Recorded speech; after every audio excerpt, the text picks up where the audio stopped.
These are some pretty cool looking images on the wall here outside the Teaching and Learning Building at the University of Northern British Columbia. And today you're going to learn all about them. We got Caleb, we got Brian here to tell us more. Thanks guys for making the time to chat. And Brian, tell me a little bit about this exhibit this is an exhibit, right? Yeah, so earlier, about a little over a year ago, I approached the president at the time, Jeff Payne, and said, this year is the year of glacier preservation, so designated by the UN.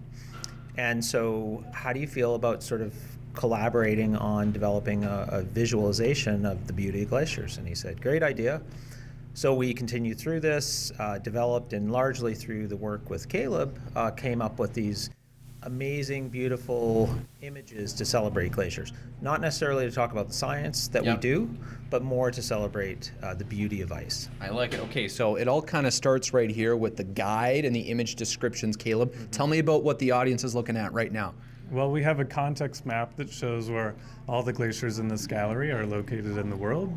As you can see, most of them are located around British Columbia, but we have a few in Argentina. We have some on Baffin Island in Arctic Canada. Wow. We even have one in Nepal. Okay, so Brian, I'm not going to age you, but how long have you been working with glaciers? A long time now. Well, you're going to cap it at 29? Pretty long. As long as we've had horse and buggy, no. I think you remember when they were actually growing. That's right. About a quarter of a century. Okay, and Caleb, how deep are you into this? Just about 5 years, I would say. Okay, wow. So this is great. Two ends of the spectrum today, I guess, and me too, who is always new and learning. Yeah. Well, you're always welcome to learn more about these things. Is that the goal, for people to learn more as they look at this gallery? First and foremost, it's to celebrate glaciers. Yep. And if the visual icons of these glaciers draw someone in, a student, staff, faculty member, administrator, they can actually read about how they were selected. And specifically for students, they can also see, well, if I'm really interested in glaciers, where do I find more about them? Not necessarily talking to Caleb or myself, but they can actually look at some of these great courses that are offered at the university where you can learn not just about glaciers, but the physical landscapes. Okay, you tell me, we're going to look at which one first on the map here. Well, we can start with number one. Okay. The Sitchlane Glacier, also known as the Malaspina Glacier. Okay, where is it? Is it this one? This one. Okay, tell me about it, and why does it look so funky? This is just the infrared one, but... Because it doesn't look like this in real life, unless you got the 3D glasses on, maybe. That's true. Yeah, so this is a Sentinel-2 image, and we're using shortwave infrared to make this very red color. Yeah. So we have this, so the red is like bare earth, rock. Okay. The green is actually vegetation, and then we have like the bare ice and bright blue. Okay, so the brightest of blue is the bare ice, and I'm assuming this is shrinking more and more. Is that what you're trying to show here? Honestly, it just looks really cool. It just looks cool. Okay, I like it. So this is what it looks like from space. This is actually what it looked like in the 1920s. Oh, wow. So there was a boundary commission, the Canada-US Boundary Commission mapped the boundary between British Columbia and Alaska, and also the Boundary Commission has mapped our southern portion of the US and British Columbia. This one in particular, so these surveyors would go up to these high elevation sites and take these, they put out a tripod with a really large format camera, and they would take these stereo pairs of images and use what's called phototopography. And by intersecting those lines, pretty much what computers do today, you can actually reconstruct the contours, the lines of equal elevation. Wow. Okay, tell me about this one. What are we looking at? This is actually what is called a cyanotype from the artist that is on Vancouver Island. Oh, cool. Desiree Patterson. So this is taken from the Columbia Glacier, where she literally puts like ice from the glacier onto this film reactive paper. And it comes out as a cyanotype that is scanned at high resolution and looks like this. Wow, that is cool. The Columbia Glacier, that's the one. Paint me a picture where? In fact, it's kind of right over here. Right over here, okay.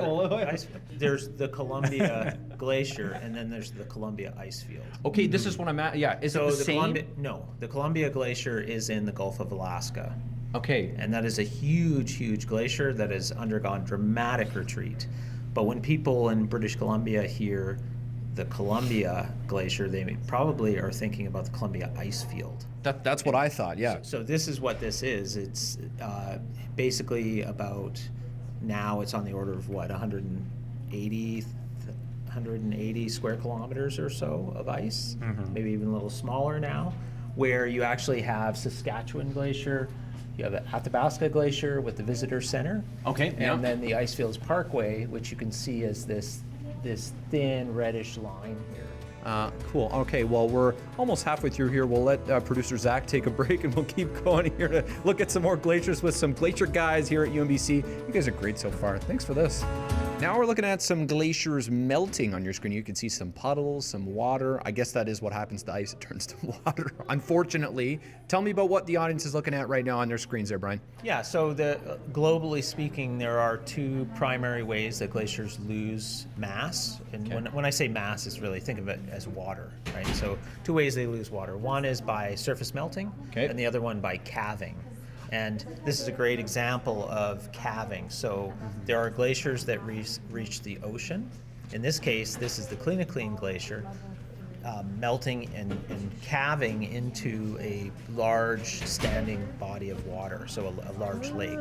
And to give you an idea of the scale, this particular iceberg here, you could fit the BC legislature on top of it. Holy crow. Okay, so it is much bigger. I was thinking it's probably pretty big. But. Yeah, we're talking about large. Wow. Large here. So this glacier also at the lower portions is flowing about, moving about 200 meters per year. So if you were on the side of the glacier, a year goes by and about 200 meters of length of glacier is moving. So we often refer to these as frozen rivers. Oh my goodness. Okay, Caleb, you were looking at the one that's just above producer Zach here. Tell me about this one, number 8 and 10. Or whatever you want to go for first. Yeah, this top one, this was actually a photograph taken by Alex Bevington, who is a professor here at the university. Yes. Okay, I remember the name. The name rings a bell. And this is at Conrad Glacier in the Bugaboos, I believe. Yeah. And that is Ben Pelto posing in front of this large glacial crevasse on the glacier. He was a former PhD student here. Okay, this is a lot of UNBC flavor. Makes sense, it's at UNBC. And then the bottom one here, what are we looking at there? Is that this outside Conrad? This is Vowel Glacier in the Bugaboos. Okay, so similar region. Yeah, and so just showcasing again the melting glaciers, but also that along the margins of some of these glaciers, they're producing standing bodies of water, which in some cases may accelerate or enhance the melting, but in some cases they also prove to be a bit of a hazard. So in 2017, this lake suddenly drained and caused a bit of an outburst flood down valley. Fortunately, no one was hurt, but there was a more recent example on the backside, not Vowel Glacier, but on the backside, this in August, where people had to be evacuated and rescued due to an outburst flood. Wow. Let's keep moving to the cool part here. This is all the work by students at the University of Northern British Columbia that you guys, I feel like, it's just so cool, the work that you guys do, monitoring glaciers, yourself, and all the other faculty. And now, talk me through some of the highlights, what you see here on the wall, Caleb. Sure, so I actually took the bottom 3 photos here. Oh, wow. This was at Place Glacier near Pemberton. Okay. And this is Charlie Bourke. This was a part of her master's project. So that's Charlie. Okay. And we were studying the effects of albedo related to glacial algae. Okay. This is stuff you don't want to drink, I'm assuming? Yeah, actually, if you've ever seen a snowy surface in the winter hiking in the Alpine and it's red, that's actually due to algae. Really? Okay, that can happen just like a lake. People would see the algae outbreaks in a lake. It's similar in a glacier. Oh, wow. Yeah, cool. Is this your favorite trip with UNBC, or do you have others? This was a very fun trip. I was enjoying this because it was one of the first Actually, I'm trying to remember. I think this was the very first time I was on a glacier. Really? Yeah, wow. This trip. Okay. Because as part of my research, I've never had to set foot on a glacier. So this was an exciting moment for me. I brought my camera and tried to make take some nice photos. And look at what you made now. Beautiful photos for everybody to enjoy here, just outside the Teaching Learning Building. I always liked this photo of a former student, Maria, Okay. looking out into the void of the glacier. She's just like swallowed by the ice and snow in the photo. As we wrap this up, you're going to promise one day that we can go on a glacier with you, right? Yeah, if you pay for the helicopter. Absolutely. Yeah, we'll see if we got the budget for that. Maybe we can sell a few body parts. But what do you want people to take away from this exhibit as they're walking by here? Because there's a lot of traffic that gets by this.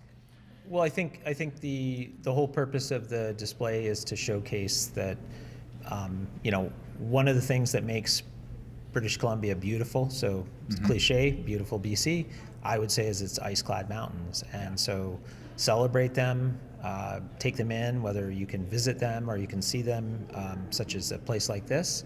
Enjoy the landscape and understand that all of our actions have implications, and we really collectively need to decide what sort of vision do we want for a future. Yeah, no kidding. Well, they call it the best place on earth. I'd agree. I think it is. But definitely things to think about as we wrap this up here at the University of Northern British Columbia. Thank you both for your time today. Thank you. Thank you very much. And thank you both for your work on this topic. Very important stuff.